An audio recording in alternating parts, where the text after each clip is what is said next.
retour après, je reviens, voilà. Après ce dessin animé, j'espère que ce monde de lutins, de loulous, des bébés, hein, nous a tous égayés. Alors à présent, je reçois mon invité. Il s'agit là de Mike Samuel Makenda, directeur sous-régional de l'agence de presse sud-coréenne Shinhak. Comprenez que je ne connais pas la langue. Expert en médiation, résolution pacifique des conflits enregistrés auprès de l'Institut des musées Shinhak et directeur général de Peace You TV, marié et père de 3 belles filles. Bonjour Kouloutou. Bonjour, grâce. Je préfère vous appeler Kouloutou. Ça me fait Puisque je énormément vous plaisir. respecte beaucoup, vous le savez. Oui, je le sais. Oui. Alors, vous dirigez une chaîne qui vient d'être lancée il n'y a pas très longtemps. Bien sûr. Alors, parlez-nous d'elle en 1 minute. La chaîne de télévision Peace You TV, c'est Peace comme paix, U comme universel, la chaîne de la paix universelle, la chaîne de l'unification. Et cette chaîne a été créée au fait pour répondre à un besoin de communiquer, de faire connaître au public congolais que derrière cette chaîne, il y a toute une vision déclinée à travers beaucoup de choses. Peut-être qu'on n'aura pas parlé aujourd'hui. Peut-être qu'on reviendra prochainement dans une émission beaucoup plus structurée et élaborée. Mais au moins, c'est pour la paix étant un principe actif d'équilibre, d'harmonie, de coopération à tous les niveaux. Cette paix, nous avons besoin de ça en RDC. Et je sais que tout le monde aspire à la paix, mais tout le monde ne sait pas le chemin qui mène vers la paix. Mais avec, face à la réalité aujourd'hui en RDC, on a plus tendance à mieux vendre lorsque la chaîne est comment je vais dire, lorsqu'elle est plus dans les divers, dans la culture. Donc quand la chaîne est culturelle, pour ne pas parler de diversité, puisqu'aujourd'hui les gens préfèrent se divertir que d'être formés et d'être informés. Est-ce que vous trouvez vraiment que vous aurez de l'audience avec une telle vision sur la paix? Mais au fait, ça m'étonnerait que vous me demandiez si la chaîne ne sera pas suivie, à moins qu'on ait d'autres objectifs. Je crois que, comme je l'ai dit, tout le monde aspire à la paix, mais Non, tout parce le que vous monde. connaissez quand même la mentalité des Mais la Kinois. mentalité, au fait, c'est cette mentalité que nous devons changer. Il faut vraiment un véritable chantier de changement de mentalité. Et là, je vais parler beaucoup plus de la culture de la paix. La culture de la paix qui ne se résume pas seulement dans la politique de la paix, comme je le disais, mettre un peu d'argent à côté, aller faire des opérations, créer des ONG, mais la paix dans la culture où nous devons l'illustrer par notre changement de comportement et surtout l'illustrer dans la recherche de nos racines qui sont très profondes. Et ces racines, nous devons les puiser dans Dieu qui est lui-même la source de la paix. Au fait, on ne peut pas parler de la paix parce que souvent quand on parle de la paix, on parle de Dieu. On ne peut pas dissocier parce que c'est Dieu lui-même qui est la source de la paix. Et si nous voulons la paix dans cette nation, je crois que le président de la République, je crois dans le stade, en 2019, il a dit, je déclare que la République démocratique du Congo est devenue la nation des dieux. Dans cette déclaration, je crois que Satan écoute et Dieu écoute. Lorsque vous parlez de la bénédiction et que la nation devient la nation de Dieu, à qui répond ou bien répond cette première aspiration? Qui doivent travailler pour que cette paix arrive? C'est les politiques ou les religieux? Je voudrais que chacun accomplisse sa part de responsabilité. Nous sommes fondamentalement religieux. La Fédération des familles pour la paix mondiale et l'unification, c'est une organisation confessionnelle qui donne au fait le caractère du renforcement de l'autorité de la famille comme leader moral de la société. On peut parler bien de la paix à la télé, on peut parler bien de la paix dans des partis politiques, mais si la paix n'est pas ancrée dans la famille, si on ne peut pas aimer sa soeur, son frère, si on ne peut pas aimer sa femme, son époux, si on ne peut pas s'exercer dans les 4 facettes de l'amour au sein de la famille, je crois qu'un tel individu, lorsqu'il sort dehors, il peut apercevoir la société comme un ennemi. Quels sont ces 4 aspects rapidement? Il y a l'amour parental, il y a l'amour fraternel, il y a l'amour conjugal, il y a l'amour filial. L'amour parental, c'est l'amour des parents envers les enfants. L'amour conjugal, c'est l'amour entre époux. Il y a l'amour fraternel, c'est entre frères et sœurs. Et il y a l'amour filial, c'est l'obéissance des enfants envers leurs parents. Au fait, c'est ces 4 facettes d'amour qui sont considérées comme un visa. Au lieu de parler de la paix, mais elle s'exprime par l'amour parce que c'est indissociable. Vous ne pouvez pas parler de la paix sans amour. Cet amour s'exprime à travers ces différentes facettes. Or, dans des familles, on retrouve peut-être 2 facteurs et il n'y a pas d'autres. Dans d'autres familles aussi, il y a 3 facteurs. Dans d'autres familles, il n'y a rien. Mais au fait, Alors là, là, là, dans la société, oui. on a des grenades, pour ne pas dire des bombes. Mais c'est là le problème. Le désordre émane au fait de croire. D'abord, je peigne beaucoup plus le christianisme parce que vous savez, ici, il y a beaucoup plus de chrétiens qu'ailleurs. Ces désordres émanent du christianisme qui prétend faire aimer les gens, le monde entier. Pourtant, ça vous empêche d'aimer votre femme, ça vous empêche d'aimer vos enfants, votre famille. On prétend embrasser le monde entier quand vous perdez votre propre âme. Je crois que c'est bien illustré dans la Bible. Et la responsabilité, c'est de faire les 4. Aujourd'hui, on aime en désordre. On déclare l'amour, mais nous aimons en désordre. Ça signifie on est célibataire, au lieu de garder la chasteté avant le mariage, mais on est déjà dans l'amour conjugal. Aïe, aïe, aïe. Vous comprenez? Donc, vous allez intervertir l'ordre. Ouvrons un peu une parenthèse sur ce point. Quand vous dites qu'il faut, au lieu de garder sa chasteté avant le mariage, bien sûr, mais déjà avec le mental congolais, le mental qui... Mais pourquoi vous devez faire l'exception de mental congolais? Nous sommes dans un monde globalisé. Le mental du monde, alors. Le mental du monde, déjà, nous dit que... on s'en fout de la virginité d'une femme et la femme d'ailleurs ne tient même pas compte de la chasteté de l'homme avant le mariage. Ou je dirais encore que par exemple nous dans nos cultures africaines, on martèle encore un peu sur la virginité de la femme, mais non sur la chasteté de l'homme. Bon, je ne veux pas... Non, parce que vous l'aviez dit. Oui, je l'ai dit, mais au fait, je risque d'ouvrir plusieurs fenêtres. C'est juste une parenthèse. Une parenthèse, je crois que ça fait partie de l'éducation. C'est encore important en plein 21e siècle. Voilà pourquoi je demande aux législateurs de légiférer vraiment des lois pour l'éducation de la jeunesse. Ne vous sentez pas lésé dans le studio. Donc, pour avoir une éducation qui soit le véritable fondement de la vraie citoyenneté. Aujourd'hui, on a vu l'initiation à la nouvelle citoyenneté, on a déclaré ça ici dans notre pays. Donc, il faudrait encourager d'abord, les mariages monogamiques.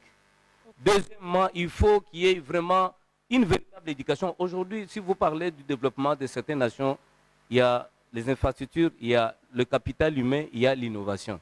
Dans le capital humain, oui, nous sommes nombreux, Congolais, mais de quelle éducation nous avons? Quand je parle de l'éducation, je parle autour des valeurs. Je ne parle pas parce que la chasteté, c'est une valeur. La fidélité, c'est une valeur. La fidélité, elle est spirituelle. Mais la sexualité, elle est naturelle. Quand on est, on a un sexe. Mais quand on grandit, il y a des valeurs que nous devons acquérir avec notre environnement, avec l'éducation, avec les différents acteurs qui interviennent. Donc, j'encourage ici, pour qu'il y ait la véritable paix, que les jeunes s'abstiennent de relations sexuelles avant le mariage. Et une fois marié, il faut rester fidèle. Ça, mais pour vous taquiner un peu, je pense que votre femme doit être une femme la plus heureuse, Nzaki Mwene. Heureusement que je suis très fidèle. Oh, donc, très, vous ajoutez très. Ouais. Alors, Kouloutou, vous avez parlé ici des bonnes valeurs, de la moralité. Or, vous avez aussi parlé des législateurs. Or, aujourd'hui, nous retrouvons des hommes qui dirigent ce pays dans plusieurs abus, par exemple des sextapes, sans citer les noms. On est au cœur d'un scandale d'un homme politique qui venait d'être arrêté, mais qui était en prison pour des raisons que nous connaissons tous. Mais il vient d'ailleurs de recevoir une liberté provisoire. Mais aussitôt, nous voyons des vidéos, des nudités en partouze. Quelle moralité face à la population, face aux jeunes, face aux enfants? En plus, aujourd'hui, nos enfants ont accès aux réseaux sociaux. Les mineurs ont accès au téléphone. 15 ans, 10 ans, même des petits-enfants de 5 ans aujourd'hui savent manipuler le téléphone ou les ordinateurs. Au fait, c'est une crise d'identité des gens. La crise que nous avons dans notre pays, elle n'est pas ni politique ni économique.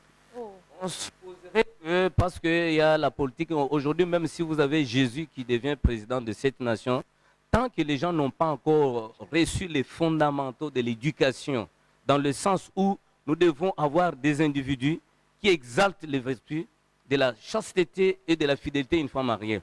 Tout ça émane de cette crise identitaire où nous avons dévié, depuis le jardin d'Éden d'ailleurs, comme on dit, les mêmes causes produisant les mêmes effets. Le premier couple a dévié depuis le temps ancien jusqu'à aujourd'hui. Nulle part dans la Bible, Dieu a béni le premier mariage. Et nous tous, nous descendons de ce couple. On s'est marié parce qu'on s'est vu, On se marie parce qu'on est à côté d'une femme dans un bus au stade. Il y a ce qu'on appelle le fait de boum ou le coup de foudre. Et on déclare que non, c'est ma femme. Qui vous a donné l'autorisation de la prendre ou de le prendre comme époux ou comme épouse? L'autorisation doit venir de qui? De Dieu d'abord. Mais ce Dieu est invisible. Vous me demanderez où est-ce que Dieu a parlé pour vous dire c'est votre femme, c'est votre époux. Mais Dieu est dans les lois, Dieu est dans le principe.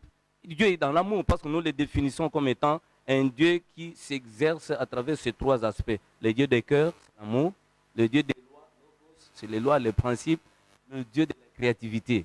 Et l'amour, c'est l'élan de rechercher la joie en aimant les autres et en étant aussi être aimé. Donc, pour les cas d'espèce, avant d'aller au mariage, il doit y avoir une éducation.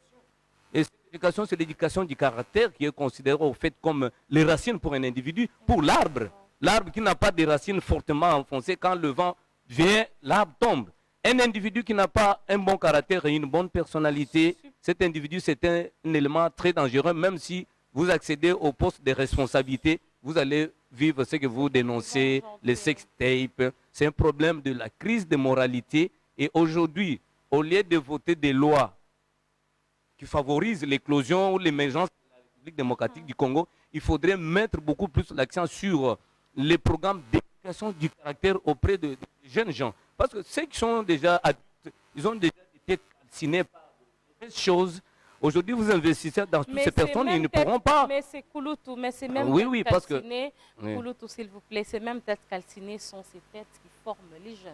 Non, mais au fait, c'est le renversement de la pyramide. Dans notre approche au niveau de la Fédération des familles, au moment où nous parlons de l'éducation du caractère, quand vous voyez le triangle, il y a le triangle, la base d'abord, c'est le développement du cœur. Et quand vous connaissez le développement du cœur, il y a les normes qui apparaissent. Et ce sont les normes qui nous permettent de vivre dans la société et de considérer tout ce qui est public comme quelque chose appartenant à tout le monde. Aujourd'hui, il y a des gens qui entrent au pouvoir, qui prennent tout ce qui est pour l'ensemble, pour eux-mêmes. C'est déjà un problème. Comment maintenant faire, étant donné que la plupart des grands sont des têtes déjà calcinées, comme vous l'aviez dit, maintenant... Pas tout le monde. Pas tout le monde. Bon nombre. Il y a des exceptions. Bon nombre. Oui, comment, la majorité. Comment faire alors pour faire maintenir la paix ou faire renaître la paix? Je recommande 3 petites choses. Oui.